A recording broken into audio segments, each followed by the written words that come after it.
All right, everybody, it is time. Thanks for coming today. Thanks for taking the time out of your day to do this. Some of you may have more than enough time with the COVID-19 issue going on right now and are just super happy to be here. Others of you had to carve time out. I really do appreciate that. I'm excited for what we're going to share today. I'm Nate Scott. You may have heard me from the Dollars and Nonsense podcast or on the beginner's course.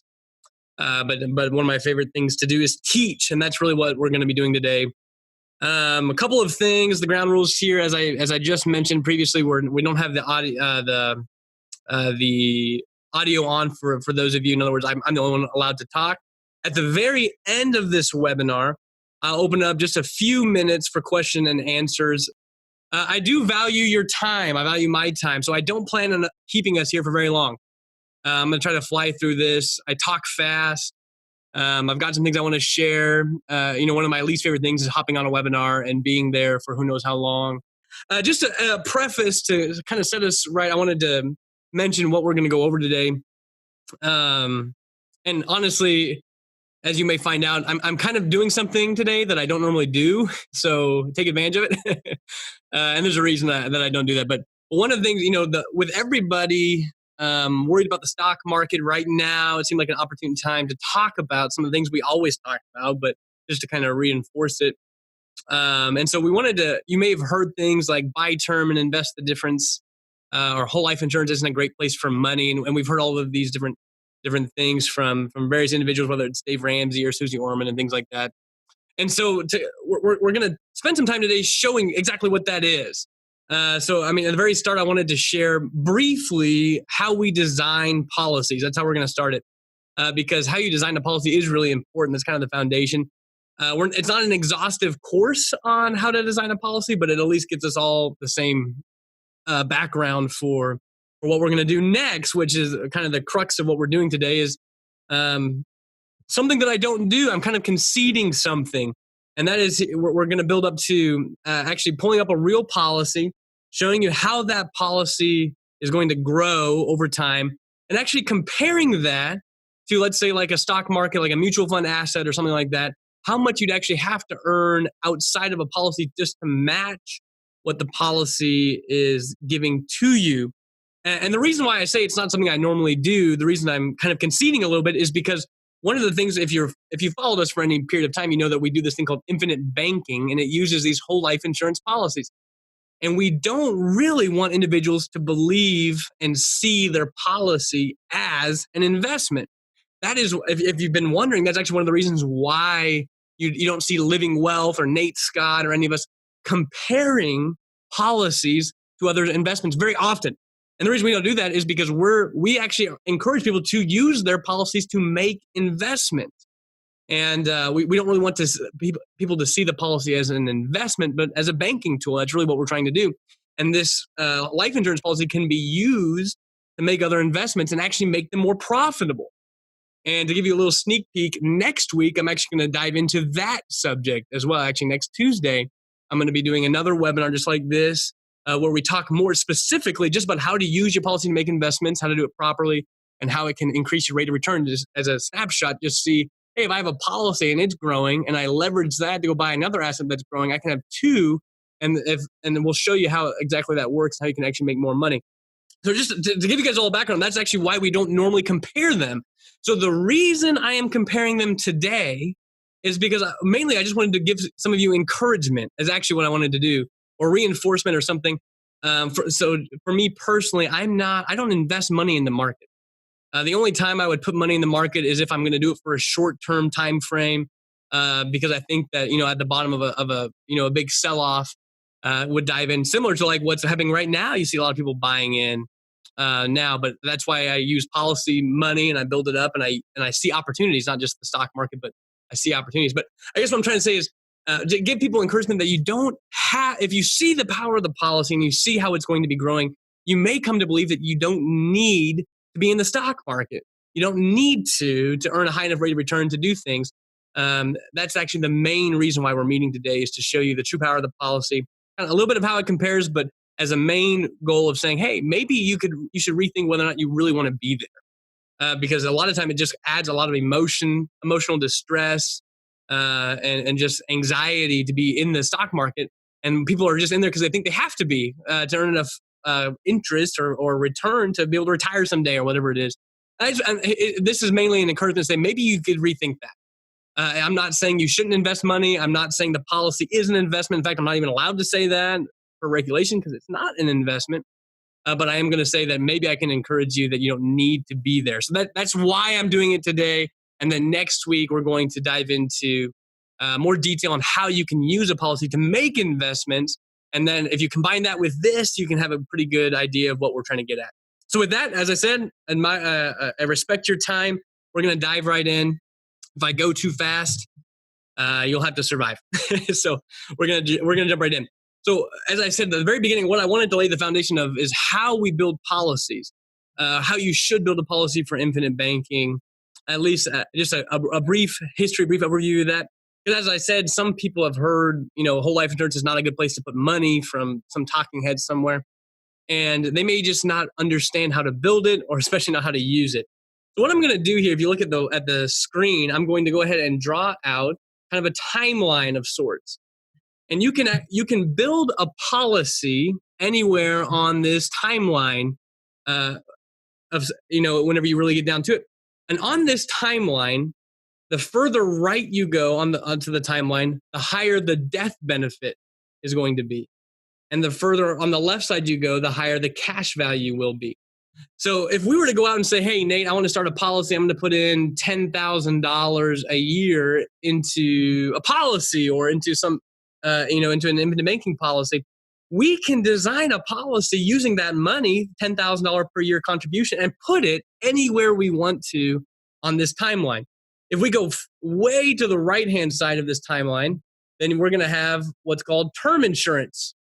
Term insurance, and most of us know that, it's pure death benefit insurance, no cash value whatsoever. So obviously, that's the best way to get a death benefit. It's the worst way to get cash value, but it's the best way to get a high death benefit. In fact, I mean, if you were going to put $10,000 a year into a term policy, you'd have like $20 million of term insurance or something crazy. So you don't see that happening very much, but you could certainly do that if you wanted to.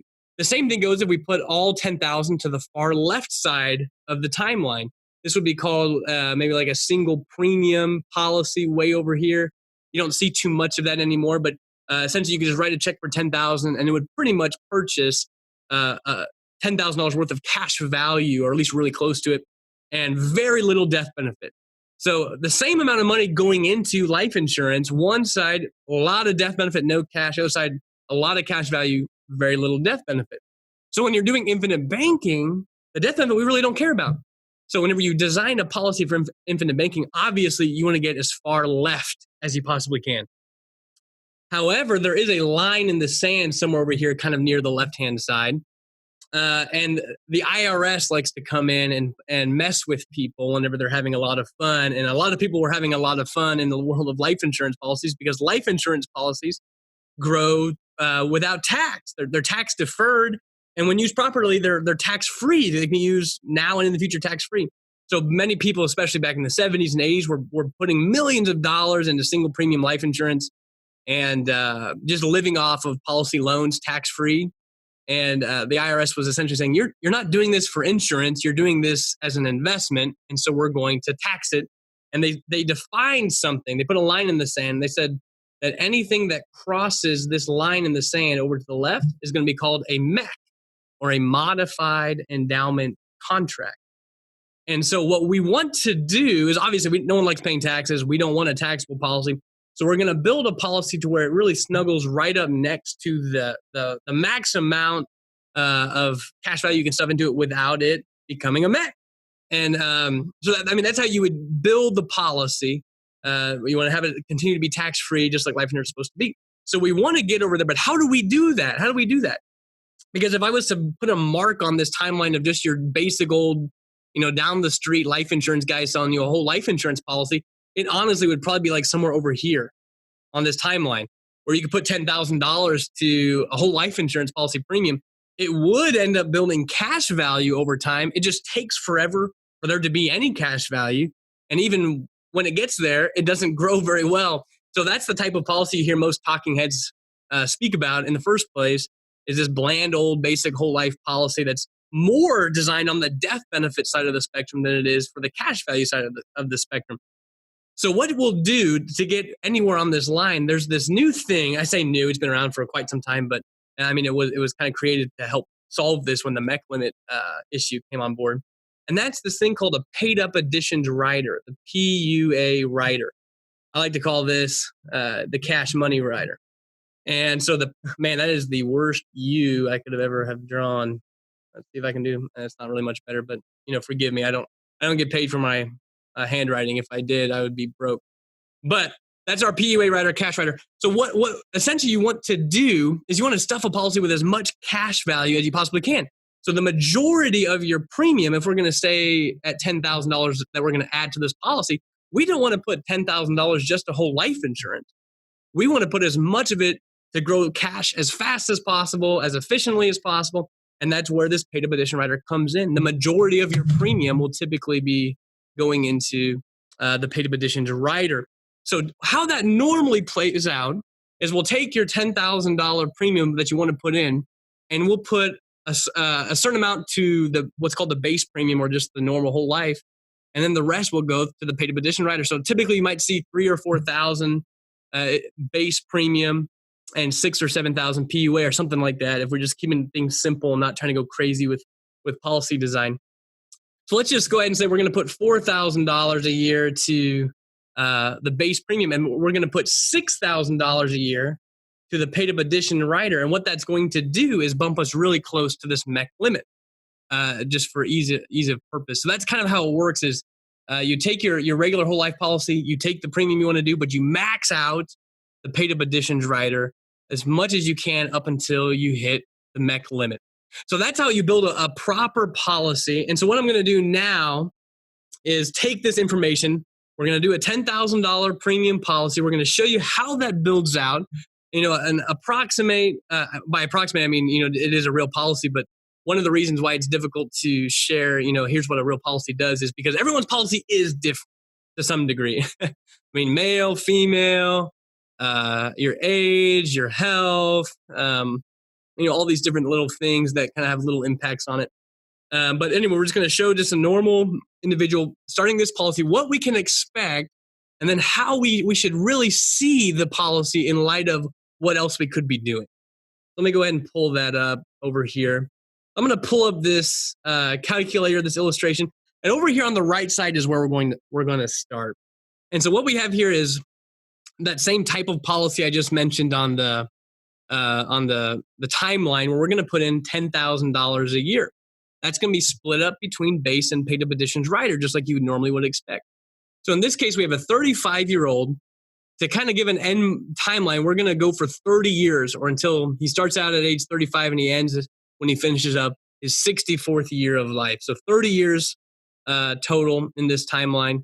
And he's going to start a policy at $10,000 premium, and he's going to fund it with base and paid up addition rider premium for 5 years. And then you'll actually notice that we stop funding the paid up addition rider. We just start funding the base premium from here on out. There's a couple reasons why we do that. He could keep funding it at $10,000. One of the main reasons we like to keep our money growing as efficiently as possible on a cash flow basis. But everyone can make that decision. Sometimes it opens up some money so people can buy a policy next time on their spouse and on their children and so forth. So this is more of a personal state that we would talk to you about. But just keep in mind that we may do that with you. We may plan on talk to us, and we'll let you know kind of what our thoughts are on this. But essentially what this means is that over these 30 years, we actually, down here in the red, you'll notice we've put in a total of $150,000 in premium from age 35 to age 64. So for 30 years, we put in $150,000 of premium over this time frame. Over here, we have our cash value and our death benefit number. So here in green, we have our cash value. At the end of 30 years, we have $354,000 of cash value and $816,000 of death benefit. That's what this individual has at that period of time. Now, this doesn't show any banking, any moving of the money, all the things that we like to talk about. This is just straight funding a policy with premiums. And if you look over here on the left-hand side, you'll notice there's this information here. The internal rate of return of this policy is 4.45%. So right under 4.5% rate of return on this policy. But I think the word internal rate of return may need a definition because it's kind of a word. I mean, most people don't really hear about it. So essentially what the internal rate of return means is that it simply takes this stream of deposits, what we would call premiums here, but it just takes this stream of deposits and it says, hey, if we're going to end up with $354,000 in an account, and here's how much money we're going to put into it. This is the stream of payments we're going to put into it over these 30 years. How much interest would all of this money have to be earning every single year that we contributed to equal $354,214? And so that comes up to 4.45% of what it would have to earn every single year. But you'll notice that a policy doesn't grow in a straight line like a savings account would. We start off, we put in 10, we've only got 5,700. We start off negative, you could say, and we end up quite positive. So it's not exactly a straight line, but that's why the internal rate of return is a good calculation because it doesn't take just a single year and show you what the rate of return, quote unquote, was that year. It shows what would it have been if I had moved it. And how you can kind of prove that is if you take this rate of return and you copy it, and you go to, I slip over to this alternate account. And what I'll do is kind of clear this. I don't know what this all is. Clear this. Essentially what this does is it says, well, what if we earn that same rate of return just in a savings account or something like that? So here you'll see the same contributions each year. You'll see the end of year balance column over here. So you'll see if we earn 0% interest over that time frame, we'd have $150,000. That's just how much money we put in. But if I paste that same rate of return, 4.45% that we earned inside the policy, you'll notice, assuming it earned 4.45 every single year for that 30 years, we would end up with $354,214. So trying to just prove what I'm trying to say, that the internal rate of return is essentially the rate of return that stream of money would have to earn every single year to equal what we have in the cash value. But we do know that a policy doesn't work in a straight line. So obviously in the first few years, we're earning a lot less than 4.45% because we don't even have all the money we put in, which also means that later on in the policy, we'd actually be earning more in this case than 4.45 to make up for the fact that early on we didn't. So not a whole bunch of time to go through that. But when you're looking at 4.45%, you're like, yeah, that's pretty good. Considering we're not in the stock market, these things are guaranteed to grow. We're not really risking, the volatility factor. But we do know that, hey, this policy is growing without taxation. So I was able to have I put in 150. I've got 354,000 of cash value. That's a $200,000 profit that I made that I didn't even owe any taxes on. Well, if I did have it in a savings account or something like that, or a mutual fund or something, then a brokerage account, then I would have to be paying some taxes. So if we just put you in kind of a moderate 20% tax bracket, because I can add that in here, you'll see this number change down here. Now it says how much would I have to make in a different account to match what I had with the policy, assuming that account I'd have to pay taxes on. So when we do this, you'll notice that it would actually take 5.5% interest that you have to earn elsewhere to pay the taxes and still net $354,214 at the end of the day. Well, most of us understand pretty well that there's no savings accounts or things like that are paying 5.5%. So we'd have to go put that money at risk somewhere. We'd have to go invest it somewhere. And any time that you're investing money in something like the stock market or anywhere in between, obviously people are going to have to get paid. So if you're going to go into a mutual fund or something like that, there's probably going to be a management fee attached to that, especially if you want to have help from an advisor or actually have somebody to talk to. It's like a financial professional. So there's certainly going to be a management fee there. So, a pretty average management fee is 1%. You can see way higher than that for hedge funds and actively managed portfolios, less than that for like an index fund. But if you wanted to have a help from an advisor, you can typically expect something like a management fee of some sort, right around 1%, give or take.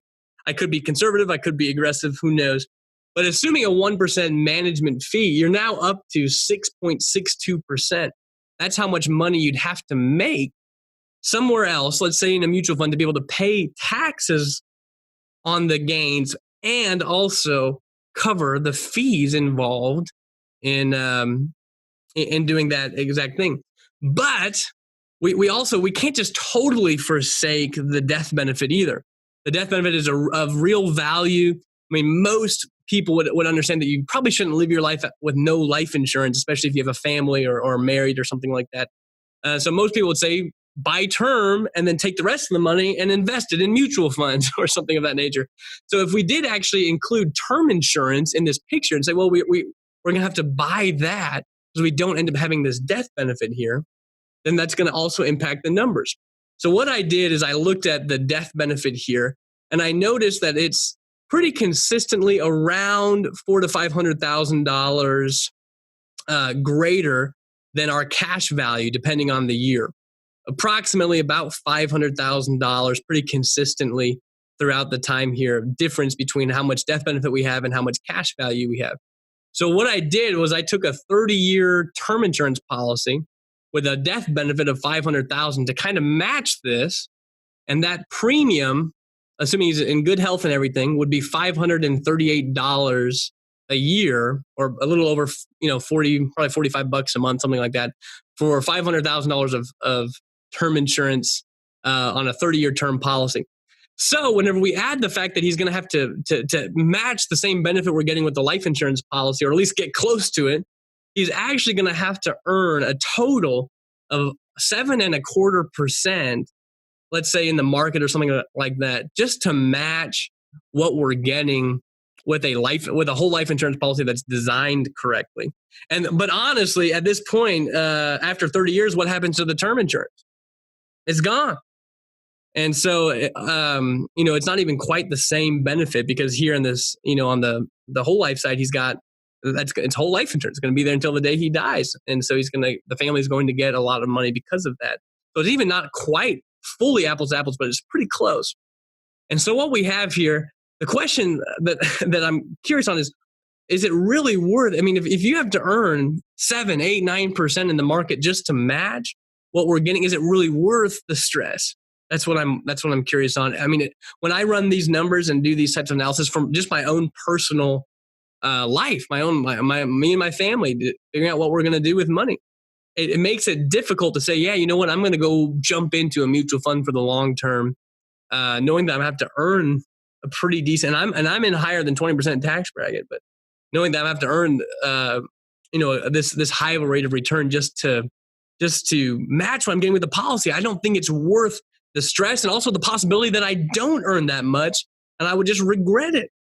And so that's one thing I say, but just to see, I was also curious. I was like, Nate, what if I looked back over the last 30 years in the stock market? Like, look at the Dow Jones Industrial Average or something like that, and say, well, what if I had just put money into a policy during this time, or put money into this market during that time frame, and then I would have seen this. So what I did is I pulled this up as well, kind of a market history report.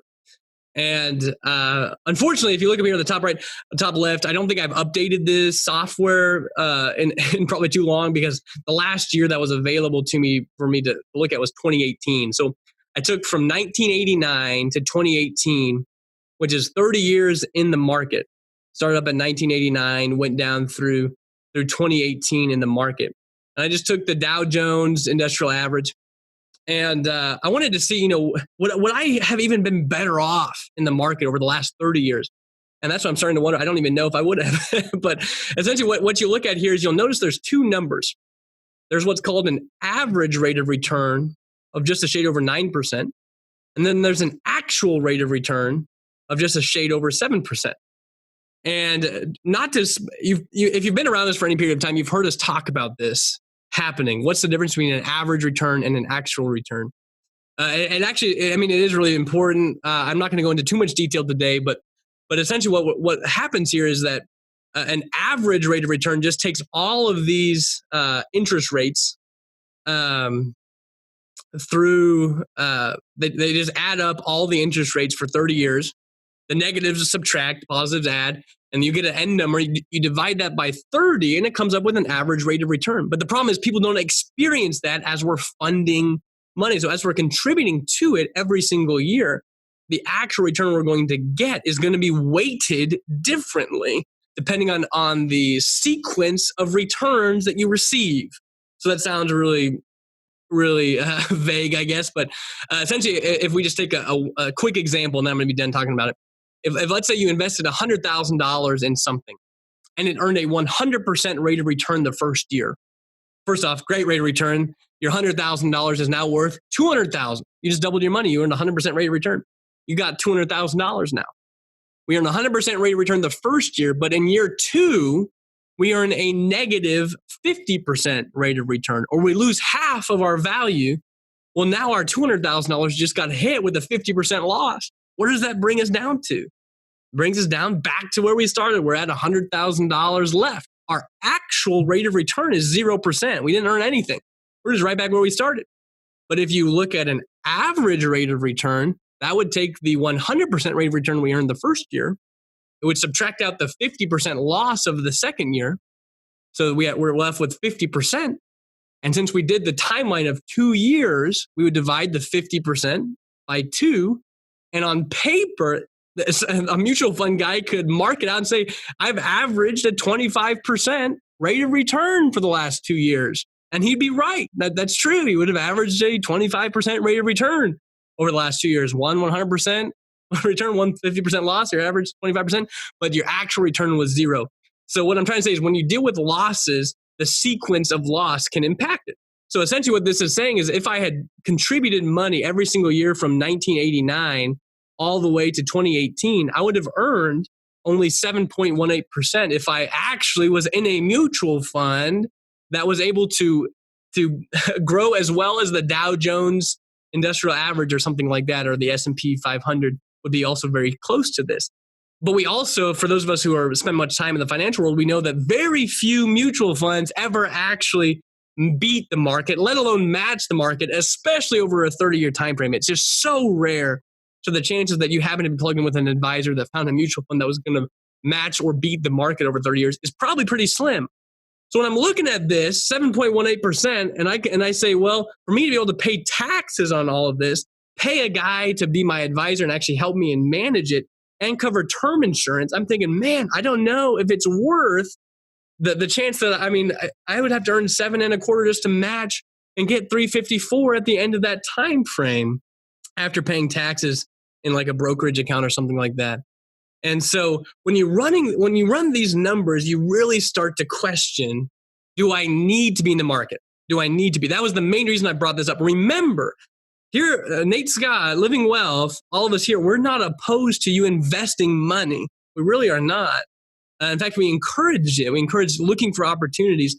I think we would probably say we'd like you to look for opportunities that may be outside of the volatile stock market, something more like real estate or lending or some of these other non-correlated assets, they would say. We're all for it. We really encourage it, thinking outside the box, using your imagination. But all that to be said, we're not against investing. But in fact, next week, I'm going to show you how to do it. But here today, what I wanted to at least give people some comfort. For those of you who are already doing investment banking, have these policies, just know you're really not missing out, guys. You're really not missing out. You'd have to earn a pretty darn good rate of return to be able to pay the taxes on it, be able to pay the management fees on it, cover the term insurance costs that you would have had to open if you didn't have these policies, just to match what you're getting with a policy. So you don't have to feel like you're missing out on it. For those of you who aren't in it yet and are maybe on the fence or have money in the market, just know I don't think you really need to be putting money there just to have enough to retire or whatever you want to call it. I think you're going to be doing okay regardless. However, next week, we're going to show you exactly what you should be doing if you did find opportunities.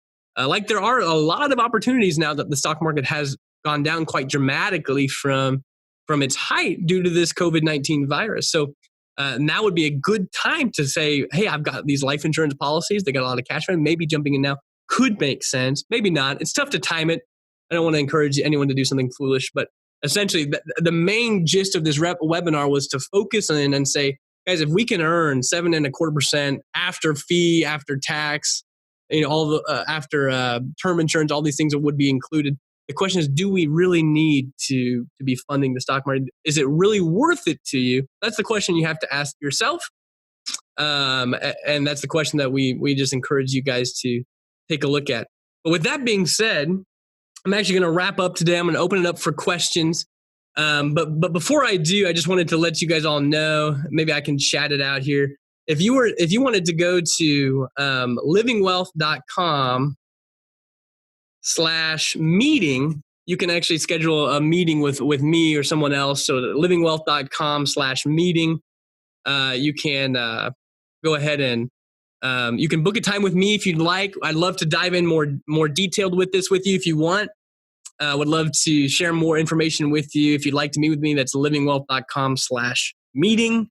You can sign up and get a consultation with me or someone else, and we'd love to meet with you, talk more about this. But yeah, just as we're wrapping up, just understand when you look at the true power of a policy, how much it's really going to grow by tax-free after all the cost, having the death benefit, knowing that we're not having to take the same risk that everyone else is dealing with. That means you can sleep through the night pretty easily here during crises like this. In fact, you can look for opportunities to make more money with your money. And I don't think you have to regret not being in the market. Just as an encouragement to you guys that you're on the right path. And if you haven't joined us yet, there's plenty of room. There's plenty of room, and it's really fun.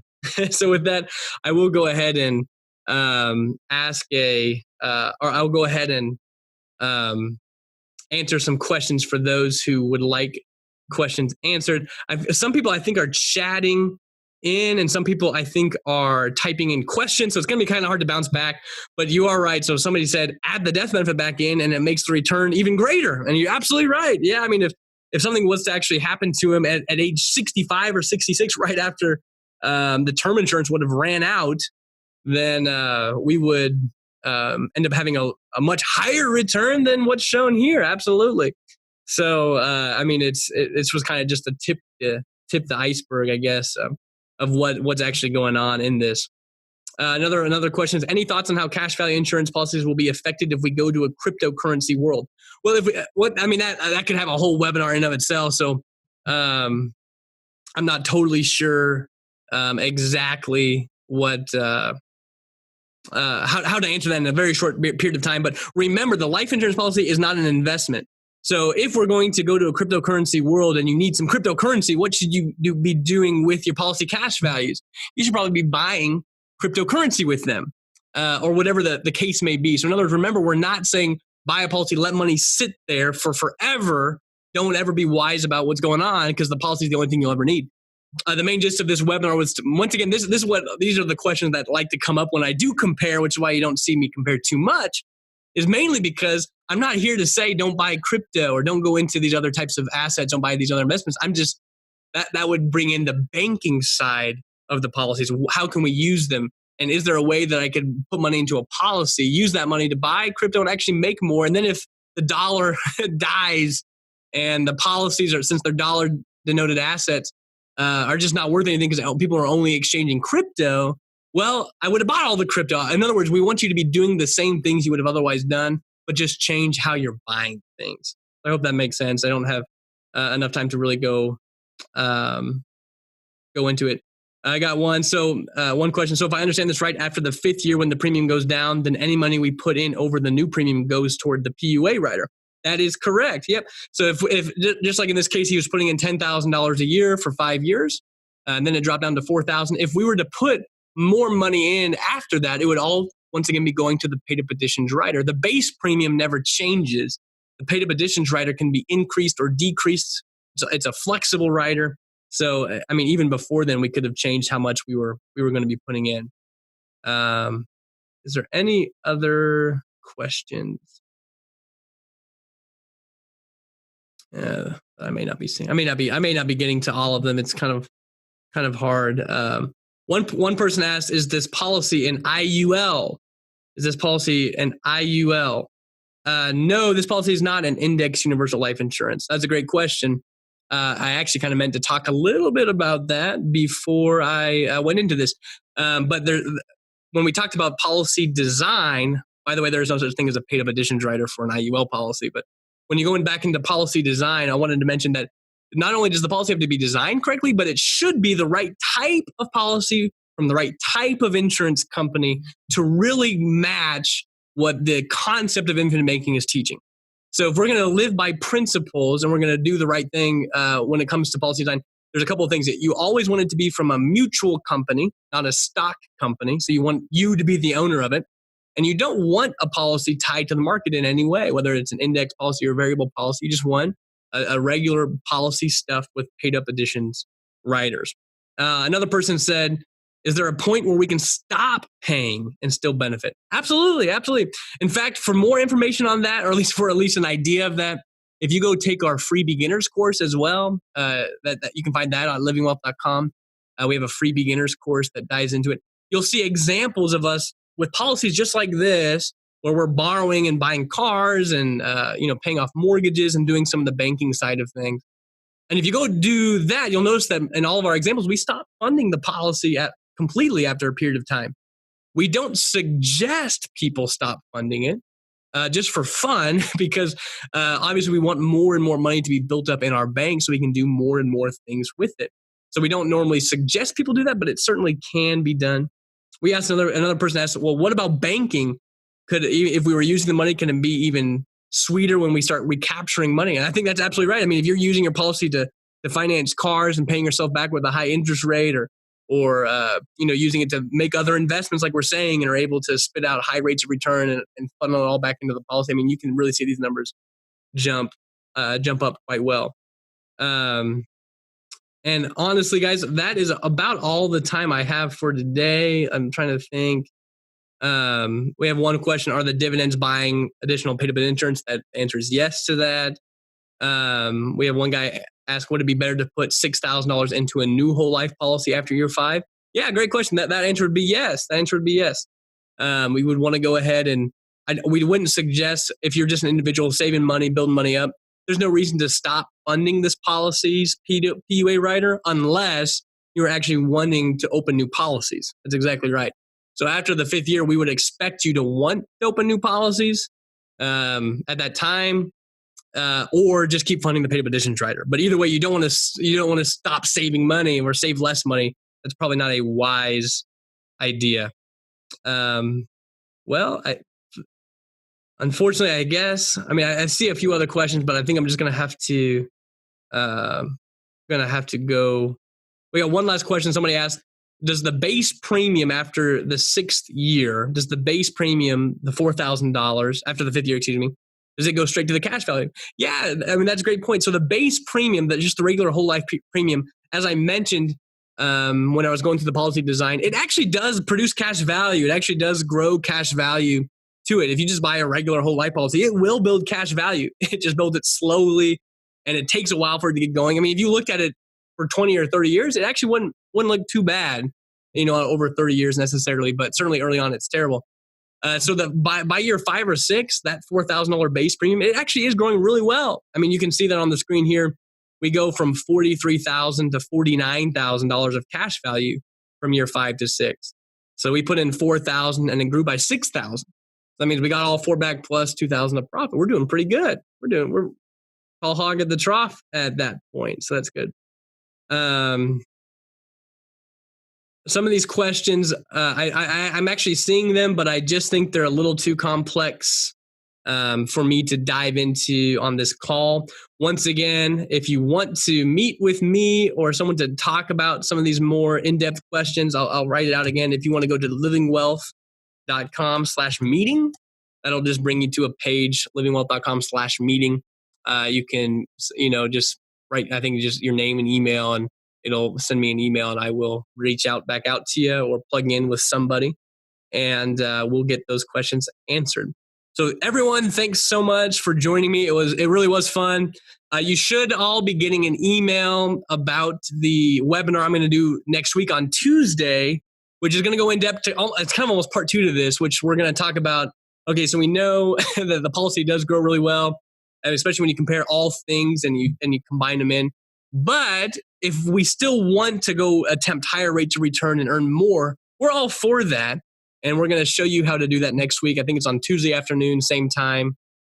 3 p.m. Central Time, Tuesday. You should be getting an invite probably tomorrow or something like that to register for that event. I'm almost calling it part 2 for this one. And we are going to continue doing more of these webinars as often as we can. Some from me, some from like Ray, our founder, maybe some from Holly as well over the next few weeks, taking advantage of everyone's at home time instead of going around and, trying to do live workshops like we like to do, but weren't able to do that right now. And this call is recorded, so it should be available at some point. So I do thank you guys for coming. It was really a pleasure. Remember, livingwealth.com/meeting. If you want to speak with me, want to start a policy or want to do something like that, we'll have a consultation to talk about it. Would be happy to do so. And with that, guys, we're going to go ahead and shut it down. Once again, thank you so much for coming.